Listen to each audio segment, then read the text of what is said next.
वैसे तो देखो ऑलमोस्ट कंफर्म ही था, लेकिन थोड़ा कंफ्यूजन हो रहा था कि रेसलमेनिया की नाइट 1 का मेन इवेंट कौन सा होगा और नाइट 2 का मेन इवेंट कौन सा होगा, क्या डब्ल्यू इसमें चेंजेस करेगी या फिर नहीं। लेकिन डब्ल्यू ने जो लेटेस्ट अपडेट करा है अपनी वेबसाइट को, वहाँ पे उन्होंने रेसलमेनिया की नाइट 1 के लिए Randy Orton versus Cody Rhodes और रेसलमेनिया की नाइट 2 के लिए CM Punk versus Roman Reigns का वर्ल्ड हेवीवेट चैंपियनशिप के लिए जो मैच है उसको ही लिस्ट किया है। और ये बहुत इंपॉर्टेंट होता है क्योंकि डब्ल्यू फिर ऐसे करके ही दोनों दोनों नाइट्स को अलग अलग तरीके से मार्केट करती है। और सही बताऊं तो पहले तो मुझे लग रहा था कि भाई रोमन और ये जो पंक वाला मैच है बहुत बड़ा मैच है, इसके सामने कोडी और रैंडी का मैच उतना बड़ा है नहीं। लेकिन जिस तरीके से स्मैकडाउन में डब्ल्यू ने वो हील टर्न करवाया रैंडी ओटन का, उसकी वजह से कह सकते हैं कि अब इनकी जो रेसलमेनिया की बिल्ड है दोनों ही मैचेस की अलग अलग, ये एक तरीके से हेड टू हेड कॉम्पिटिशन में भी है कि कौन किससे ज़्यादा बेटर इसको बिल्ड कर सकता है। और दोनों ही स्टोरी में आप बोल सकते हो मामला पर्सनल है, और ये बात तो मैं आपको बोलता हूँ। यहीं से देखो डिफरेंस कि आप यहाँ पे अगर सिर्फ रेसलिंग रेसलिंग रेसलिंग करते हो तो रेसलमेनिया के मैचेस में भी आप सिर्फ रेसलिंग रेसलिंग रेसलिंग का गाना गा सकते थे,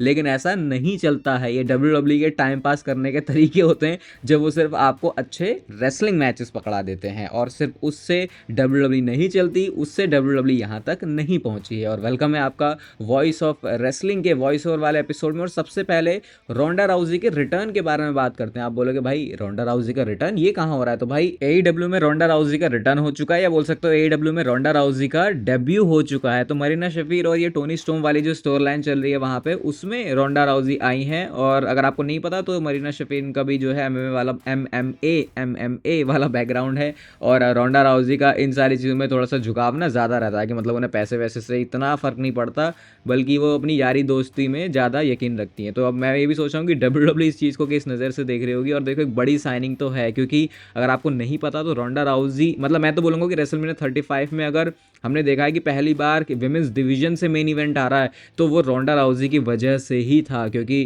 डब्ल्यू विंस मैकमैन को उस टाइम पे लगा था कि हाँ रोंडा राउजी उस लेवल की सुपरस्टार है जिनकी वजह से हम एक रेसलमेनिया का मेन इवेंट कर सकते हैं। तो अब सोचो वो साइनिंग एईडब्ल्यू को मिली है, जो कि बड़ी बात है। और ये जो इनका शो हुआ है रेवोल्यूशन भाई, इसमें इन्होंने काफ़ी सारी चीज़ें तो करी हैं। जैसे अभी ये जो मैच हुआ यहाँ पे इनका एडम हैंगमैन पेज और एमजेएफ का, भाई इस मैच में ये टेक्सास डेथ मैच था, और भाई इसमें इन्होंने क्या किया है, एक टेबल वाले स्पॉट पे जाके कूद गए भाई, वहाँ पे धमाका सही हो गया पूरा। उसके बाद जैसे वो डीन एम्ब्रोस का नहीं देखा था हमने, उनके सिर पे भी चॉपस्टिक डाली गई थी, चॉपस्टिक थी पता नहीं क्या था वो, जो भी था वो सीख जैसी जो डाली थी जैसे हमारे झाड़ुओं में होती है वैसी वाली, उससे मोटी मतलब बहुत ज़्यादा, वो सिर में डाल के बिल्कुल उनकी भी फुलझड़ी बना दी बिल्कुल जॉन मॉक्सली की तरह। फिर ये ट्यूबलाइट एक दूसरे के सिर में फोड़ रहे हैं, फिर वो जो बार्ब्ड वायर है, वो जो बिल्कुल नुकीले नुकीले तार होते हैं वो एक दूसरे के मुंह में डाले जा रहे हैं। एमजेएफ का ये वाला शॉट देखो ये कितना खतरनाक लग रहा है। और इस मैच में स्टिपुलेशन भी थी कि अगर एडम हैंगमैन पेज हार गए तो दोबारा से वर्ल्ड हेवीवेट चैंपियनशिप के लिए वो कभी चैलेंज ही नहीं कर सकते, और भाई इस मैच में वो हार भी गए हैं, मतलब कि वो कभी चैलेंज भी नहीं कर पाएंगे। तो ये ऐसे इस टाइप की बहुत अतरंगी बोल्ड चीज़ें भाई एईडब्ल्यू में लगातार चलती रहती हैं, और रेवोल्यूशन तो डेफिनेटली ऐसी चीज़ों के लिए जाना जाए, मतलब इनके बड़े पीएलईज में से एक होता है। जैसे हम बिग फोर की बात करते हैं ना, वैसा ऑल इलीट रेसलिंग के लिए है। बाकी जॉन मॉक्सली का भी था शो पर मैच, तो इस तरीके से कुछ मेजर चीज़ें थी एईडब्ल्यू रेवोल्यूशन की। अभी देखते हैं क्या डब्ल्यू के इंटरनल लोगों का इस पर कोई रिएक्शन आता है फिर नहीं, क्योंकि देखो रोंडा राउजी को कंपनी में लाना है तो ये एक बड़ी बात। और अब एक और बड़ी बात के बारे में बात कर लेते हैं, जो कि डब्ल्यू के सिर का इस समय बहुत बड़ा सिरदर्द बनी हुई है। अभी डब्ल्यू का फोकस है इस समय इस साल की रेसलमेनिया में अच्छा डिलीवर करना, अच्छे टिकट सेल्स करना। भाई ये तो बहुत छोटी मोटी चीज़ें हो जाती हैं इस बात के सामने। और बात ये है कि अगले साल की रेसलमेनिया जिसको डब्ल्यू इतना ज़्यादा हाइप कर रही है भाई, कि सऊदी के शोज़ वैसे भी बड़े होते हैं, और डब्ल्यू का सबसे बड़ा शो ही सऊदी जा रहा है। और डब्ल्यू भाई अमेरिका या फिर कनाडा से बाहर तो जाने में इतनी इंटरेस्टेड होती नहीं है, मतलब अपने बड़े शोज़ की बात करेंगे यहाँ पे उनका वो जो फॉर्मेट है वो सेट है, उनके लिए थोड़ा कन्वीनियंट भी हो जाता है। लेकिन शायद अगले साल की रेसलमेनिया हो ही ना सऊदी अरेबिया से, और डब्ल्यू को इसको कैंसिल करना पड़ जाए। और ये तो आई थिंक अगर एक मतलब ये तो चलो डर्ट शीट्स की तरफ से रिपोर्ट आनी शुरू हुई है, लेकिन ये बहुत ऑब्वियस भी है अगर आप थोड़ी बहुत भी ईरान, अमेरिका, इजराइल यहाँ पे जो इस समय ऑनगोइंग सिचुएशन है उसको देख रहे होगे भाई, मतलब आप कैसे ही वहाँ पे जाके कुछ कर सकते हो, कोई शो कर सकते हो। स्पेशली ये जो ईरान और यूएस के बीच चल रहा है, इनकी पूरी पूरी नज़रें हैं मिडिल ईस्ट और ये गल्फ कंट्रीज़ के ऊपर। और अमेरिका तो भाई जो डब्ल्यू है वो तो अमेरिका की कंपनी है, तो मतलब अब देख लो भाई अभी क्या सिचुएशन बन रही है। मैं तो ये कह रहा हूँ कि इस साल भी डब्ल्यू के जो बाकी 2 शो होने वाले हैं सऊदी अरेबिया से, उनके ऊपर भी एक बहुत बड़ा क्वेश्चन मार्क है। लेकिन चलो वो तो एक बार को झेला जा सकता है, लेकिन रेसलमेनिया जैसा शो एक बार अनाउंस होने के बाद अगर डब्ल्यू इसको चेंज करे तो भाई ये डब्ल्यू के लिए बहुत उथल पुथल वाली बात हो जाती है। क्योंकि हम बात करते हैं कि स्टोरी लाइन रेसलमेनिया की बहुत टाइम पहले से ही डब्ल्यू लिख लेती है, लेकिन भाई ये जो प्लानिंग प्लानिंग है ना, ये जो पूरा अरेंजमेंट है, अब मैं बता के रहा हूँ, आपको पता ही है भाई, रेसलमेनिया बस इतना ही काफ़ी है जानने के लिए कि डब्ल्यूडब्ल्यू कैसे इसमें हमने सारे एफर्ट्स लगाती है। और इन्होंने रॉयल रंबल ही वहाँ पे इतना भाई शाही कर दिया था, वो तो मैंने अपनी आंखों के सामने ही देखा, जो माहौल इन्होंने बना के रखा हुआ था वहाँ पे। तो भाई रेसलमेनिया के लिए तो फिर क्या क्या प्लान्स होंगे इनके। मैं तो वैसे मतलब गलत ही हो रहा भाई अब जो भी हो रहा है, क्योंकि सऊदी में शो होना एक अच्छी बात ही होती है। वो अच्छी बात क्यों होती है वो अब आपको समझ आ गया होगा, क्यों हम इंडियंस के लिए भी वो एक अच्छी बात होती है। बट लेट्स सी ये सिचुएशन कैसे चलती है। अभी अगर आगे जाके ये जो भी चल रहा है दुनिया में, ये माहौल ठंडा हो गया तो फिर आई थिंक कोई इशू होने नहीं वाला। लेकिन अगर ये ठंडा नहीं हुआ, और देख के लग भी नहीं रहा कि ये ठंडा होगा, अगर आप थोड़ी बहुत जियो पॉलिटिक्स देखते हो, पढ़ते हो, उसमें इंटरेस्टेड हो, बाकी यहाँ पे मैं क्या ही बताऊँ क्या चल रहा है क्या हो रहा है, तो वो अपने आप में एक अलग सब्जेक्ट है। फिर लेट्स सी क्या होता है डब्ल्यूडब्ल्यू के लिए। इस रेसलमेनिया के तो अभी इनके धागे खुले ही हुए हैं, अगली रेसलमेनिया के लिए ऑलरेडी जो टेंशन है वो इनके दिमाग में अभी से बैठ गई है। एक मुझे ना पूरा एक किसी एक यूज़र का ये दिखा जहाँ पे इन्होंने बात करी है रूमर्ड मैचेस के बारे में, जिससे आपको आइडिया लग जाएगा कि इस साल के रेसलमेनिया में क्या क्या चीज़ें हो सकती हैं। तो देखो ऊपर के मैचेस तो ऑलरेडी जो हमें पता है वो कंफर्म हो चुके हैं, ब्रॉक लेसनर के ओपोनेंट के बारे में नहीं पता। लेकिन बाकी फिर यहाँ पे द जेली एक्सपीरियंस, यानी ये बात हो रही है वही जो मैंने आपको कल बताया था, रॉय स्कीस और ये दूसरा नाम हमारे जेली रोल। तो किसी ने बोला भी था कल कमेंट में, किसी ने बोला था कि भाई ये तो रोल्स रॉयस अपना नाम बना सकते हैं।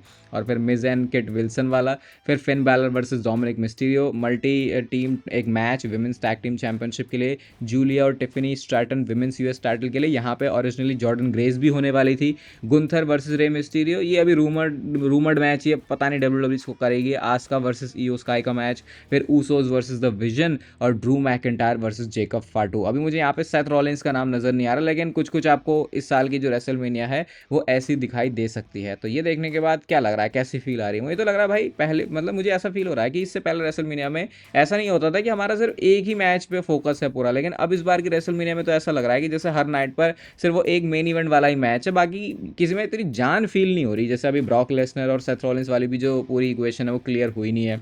तो देखते हैं भाई, डब्ल्यूडब्ल्यू के लिए टास्क मुश्किल तो है, वो तो ऑलरेडी बन ही चुका है, क्योंकि डब्ल्यूडब्ल्यू की टिकट सेल्स भी इस बार की उतनी अच्छी नहीं हुई है। बाकी अब ये वाला क्रेजी शॉट देखो रैंडी ओर्टन का, भाई क्या लग रहा है ये, किसी को सिर्फ फोटो दिखाओ और फिर उसको एक्सप्लेन करो कि इस फोटो तक पहुंचे कैसे। भाई क्या कूल वो था कि उन्होंने अपना टर्न किया, उसके बाद फोड़ा मार मूर के चेयर लगा के बंदा बेल्ट लेके बैठ गया है। और आपको याद होगा कल परसों 2-3 दिन पहले वाली वीडियो में आपको बता रहा था कैसे रैंडी ओर्टन बिल्कुल जॉन सीना के पाथ को फॉलो करते हैं, रॉयल रंबल जीते, मनी इन द बैंक जीते, फिर वो सारी चीज़ें एलिमिनेशन चेंबर जीते। अब भाई ये एक्सपेक्टेड नहीं था, लेकिन हील टर्न जैसे जॉन सीना का हुआ था वैसे ही रैंडी ऑर्टन का भी हील टर्न हो गया। तो भाई ये सारे संकेत तो हमें यही बता रहे हैं कि रेसलमेनिया में चैंपियनशिप आ रही है भाई घर, और 15 टाइम वर्ल्ड चैंपियन बन जाएंगे। लेकिन इन संकेत के अनुसार तो फिर कोडी रोड्स और जॉन सीना का मैच समर स्लैम में भी हुआ था, फिर कोडी रोड्स ने वहाँ पे वो जो टाइटल है उसको जीत लिया था। तो क्या दोबारा से यही डब्ल्यूडब्ल्यू करने वाली है कोडी रोड्स के साथ? ये तो चलो हमको अब रेसलमेनिया के बाद ही पता चलेगा। बट अभी के लिए फिलहाल जो ये है वो कहानी, वो रैंडी ओर्टन और जॉन सीना की पूरी पूरी की पूरी अभी जो है वो सेम सेम सी बनी हुई है। चलो थोड़ा 2 साल पहले भी चले जाते हैं, और भाई 2 साल पहले अभी के टाइम पर हमने रॉक को देखा था, जो कि अपने नए थीम के साथ आए थे, हॉलीवुड रॉक बन के वो जो आए थे, क्योंकि डब्ल्यूडब्ल्यू को उनका हील टर्न करना पड़ गया था। किस वजह से? क्योंकि कोऑर्डिनेशन, वी वांट कोडी वाला जो ट्रेंड है वो इस लेवल पे चला गया था। लोग अभी ना उस 2 साल पहले वाली चीज़ को ही नॉस्टैल्जिया में लेके जा रहे हैं कि यार वो भी क्या एक टाइम था जब हमको ऐसी हाइप फील हो रही थी रेसलमेनिया के लिए। अभी मैं बोलूँगा वैसे कि पिछले 1 महीने में जो चल रहा था अभी तो फिर भी बेटर ही है, मतलब ऐसा नहीं है कि अब उतनी खत्म सी फीलिंग आ रही है रेसलमेनिया को लेके, क्योंकि कुछ एक्साइटिंग चीज़ें हो गई हैं। बाकी तो अभी पता ही है कि अब डब्ल्यूडब्ल्यू अपना वो जो मेन होता है ना हथौड़ा मारने वाला, गरम बिल्कुल लोहे पे, गरम लोहे पे हथौड़ा मारना, हाँ वही वाली चीज़ करने वाली है। तो अभी देखो आने वाले रॉ स्मैकडाउन के एपिसोड्स वो किस तरीके से जाते हैं। अभी रिसेंटली आईजीएन के साथ ना जेकब फाटो का इंटरव्यू हो रहा था, और भाई जेकब फाटो का नाम जेकब फाटो नहीं होता, जेकब फाटो का नाम होता सिकोवा, मतलब सोलो सिकोवा नहीं होता। अब ये लैटिन में है तो इसका प्रोनाउंसिएशन आप कैसे करना चाहो आपके ऊपर है, लेकिन आप इसे बोल सकते हो सेजा भी बोल सकते हो, काइजार भी बोल सकते हो, जो भी बोलना है बोल सकते हो। ये तो डब्ल्यूडब्ल्यू को जैसे बोलना होता है वो बोलते हो। लेकिन भाई ये नाम होने वाला था जेकब फाटू का, लेकिन फिर जेकब फाटू बताते हैं लास्ट में जो मेरा नेम है वो चेंज किया, और ट्रिपल एच ने बोला कि भैया तुम्हारा नाम जेकब फाटू होगा। अभी तो ये अजीब लग रहा है, लेकिन वही बात है, एट द एंड नाम उतना मैटर नहीं करता। अगर आपको काम टामा टोंगा टाला टोंगा जैसे करने हैं तो फिर आप टामा टोंगा टाला टोंगा ही रहोगे। अगर आपका नाम उस टाइम पे कुछ भी बना के दे दिया जाए, चाहे रोमन रेंस ही क्यों ना हो, लेकिन हरकतें आपकी टाला टोंगा टामा टोंगा जैसी हैं, तो आपको कुछ होगा नहीं। क्योंकि या तो सिर्फ आप लंबे चौड़े दिखते रह जाओगे टाला टोंगा की तरह, या फिर आपको नाकामोरा के साथ सेगमेंट मिल जाएंगे बैक स्टेज, और उससे आपका ज़्यादा कुछ होना नहीं है। रोमन रेंस और कोडी रोड्स क्या रियल लाइफ में भी एक दूसरे से नफरत करते हैं? देखो इनकी जो स्टोरी रही है पिछले इतने टाइम से, वो देख के लेजिट ऐसा ही फील होता है कि भाई ये बंदे सही में भी अच्छे यार दोस्त हैं नहीं, और ना ये एक दूसरे के साथ उठना बैठना पसंद करते हैं। और भाई कोडी रोड्स ने स्ट्रीट फाइटर वाली जो मूवी, क्योंकि साथ में थे गायल और अकूमा वाला जो रोल है इन दोनों ने प्ले किया था, मतलब अपना अपना रोल प्ले किया था, तो वहाँ पे बताते हैं कि जब हम सेट पर थे कैसे सब लोग अवॉइड ही कर रहे थे कि हम लोग एक साथ हों, क्योंकि उन लोगों को लेजिट लग रहा था कि हम लोग लड़ाई कर लेंगे यहाँ पे। और उन्होंने ये मूवमेंट भी बताया कि कितना ज़्यादा ऑकवर्ड था जब वो एक दूसरे के बिल्कुल आमने सामने से जाते हैं, और एक जो वहाँ पे होगा कुछ उनका सीक्वेंस उनको वो साथ में ही करना था। तो कोडी रोड्स कहते हैं कितना वो उनके लिए भी अनकंफर्टेबल था, और वो कहते हैं पता नहीं किस तरीके का रिलेशनशिप है मेरा और रोमन रेंस का। मतलब ये ऐसा नहीं है कि सही में एक दूसरे मतलब लड़ भी गए वहाँ पे, ना ये लड़े ना इनकी अच्छे से बात हुई, बोलते हैं कि बहुत ऑकवर्ड चीज़ थी। और इस सवाल का आंसर देने में भी कोडी रोड्स को बड़ा अजीब लग रहा था। वो कहते हैं कि रोमन रेंस से पूछो भाई ये बात, ये मतलब वो कहते हैं वो एक्सप्लेन नहीं कर पाते उस चीज़ को अच्छी तरीके से। और देखो ये होता है, मतलब ये तो केफेब अलाइव रखना क्या, ये तो रियल सिचुएशन ही है रोमन रेंस और कोडी रोड्स की। बट डेफिनेटली आने वाले टाइम में जब ये दोनों रिटायर हो जाएंगे, तो अगर कुछ एक पॉडकास्ट में दोनों साथ में आ जाए जो कि heavy word you want to talk about, भाई कुछ मस्त ही चीज़ हो जाएगी फिर वहाँ पे।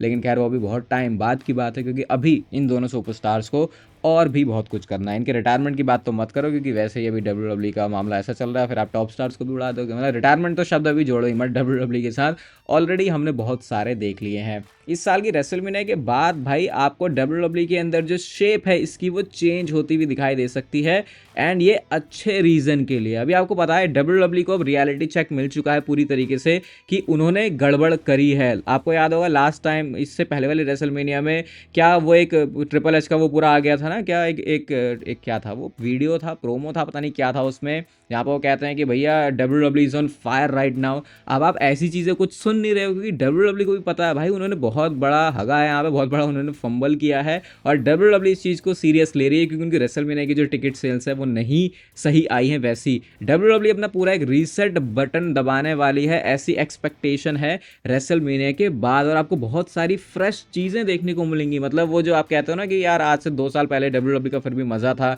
एटलीस्ट कंसिस्टेंट चीज़ें हो रही थी, वो शायद चेंजेस हो पहले वाली फील आपको दोबारा से आनी शुरू हो सकती है, क्योंकि डब्ल्यू रेसलमेनिया में करने ही कुछ ऐसा वाली है जो कि रेसलमेनिया के बाद की चीज़ों को भी एक्साइटिंग रखे। डब्ल्यू यहाँ पे कोई ऐसे ब्रेक पे नहीं जा रही कि चलो भाई हमारी रेसलमेनिया हो गई है, क्योंकि इस बार रेसलमेनिया में काम भी उतना अच्छा नहीं हुआ। और अगर आप देखोगे भी तो डब्ल्यू ने अगर दोनों ही मेन इवेंट मैचेस के अंदर टाइटल चेंज कर दिए तो कहानी तो वैसे ही सुधर जाएगी। सोचो रोमन रेंस के पास टाइटल है, और टाइटल होने का मतलब कि बंदा छुट्टियां मार मार के भी कितनी ही छुट्टियां मार लेगा, वो आएगा शो पे, वो टाइटल डिफेंड करेगा। और रैंडी ओटन उस हील कैरेक्टर के साथ अगर उसके पास अनडिस्प्यूटेड चैंपियनशिप है तो भाई सोचो स्मैकडाउन में भी पूरा मजा बंधने वाला है। मतलब एटलीस्ट डब्ल्यू के पास अब अपना वो जो प्लान है वो तो है, उसका एग्जीक्यूशन कैसे होता है उसके ऊपर सारी चीज़ें डिपेंड करती है। क्योंकि हमने बहुत देख लिया है कि इन्होंने John Cena versus Brock Lesnar का मैच हुआ रेसल पलूजा में, किसी ने मिस कर दिया तो बोलेगा भाई मैंने क्या मिस कर दिया, लेकिन जब वो देखेगा तो बोलेगा इतना भी कुछ मिस नहीं किया। And same goes for John Cena की हील टर्न की बुकिंग। तो डब्ल्यू ने विचार और मंथन तो इसके ऊपर कर लिया है, बाकी अब देखो रेसलमेनिया के बाद ही हमें कैसी फीलिंग आती है, क्योंकि इस बार वैसा माहौल नहीं बनेगा कि डब्ल्यू एकदम ब्रेक ले लेगी चलो भाई बहुत बड़ा टास्क निपटा लिया, क्योंकि उनको पता है कि इस बार जैसी उनकी एक्सपेक्टेशन होती है शोज से, एटलीस्ट अपने रेवेन्यू के मामले में वो वैसा है नहीं, और इसलिए डब्ल्यू इसके ऊपर मेहनत करने वाली है। और लास्ट में बात करते हैं भाई कल के मंडे नाइट रॉ के एपिसोड के बारे में। ये ऐसा एपिसोड है कि मैं आपको बोलूँगा भाई इसको लाइव उठ के देखना, ऐसे मैं बहुत ही कम बोलता हूँ, लेकिन देखोगे तो ऐसा लगता नहीं मुझे कि ये टाइम वेस्ट होने वाला, क्योंकि कल शो पर रोमन रेंस भी होने वाले हैं, ब्रॉक लेसनर भी होने वाले हैं, सीएम पंक भी होंगे। भाई रोमन और पंक अपनी स्टोरी को पता नहीं कैसे बढ़ाने वाले हैं आगे। ब्रॉक लेसनर के ओपन चैलेंज के साथ क्या होगा, एल ग्रांडे अमेरिकानो, ओजी एल ग्रांडे अमेरिकानो, ये सारे जो मैचेस है वो भी होने वाले हैं। मतलब हाँ कल के शो में ऐसे वो जो फिलर विलर वो जो फालतू की चीज़ें टाइम पास वाली चीज़ें वो कल उतनी नहीं होने वाली, और कल डब्ल्यू एक बहुत ही मेजर वे में अपनी जो रेसलमेनिया के बिल्ड है उनको आगे प्रोग्रेस करने वाली है। बाकी इस वीडियो को यहाँ तक देख रहे हो तो उसे लाइक कर दो, डिस्क्रिप्शन में आपको नेचुरल टीन का लिंक मिलेगा, आर पंत वाले कोड के साथ आप जो है अपना डिस्काउंट ले सकते हो इन नेचुरल टीन के प्रोडक्ट्स के ऊपर। बाकी वो तो मैं आपको बताता ही रहता हूँ कि अपना डेली रूटीन अच्छा करना, प्रोटीन इंटेक फिक्स करना आपकी ओवरऑल हेल्थ के लिए कितना ज़्यादा अच्छा है, मतलब मैं उसका आपके सामने एक जीता जागता एग्जाम्पल हूँ। चैनल को सब्सक्राइब कर दो डेली डब्ल्यू से रिलेटेड कॉन्टेंट के लिए। बाकी तब तक फिर लेते रहो ज़िंदगी के मज़े।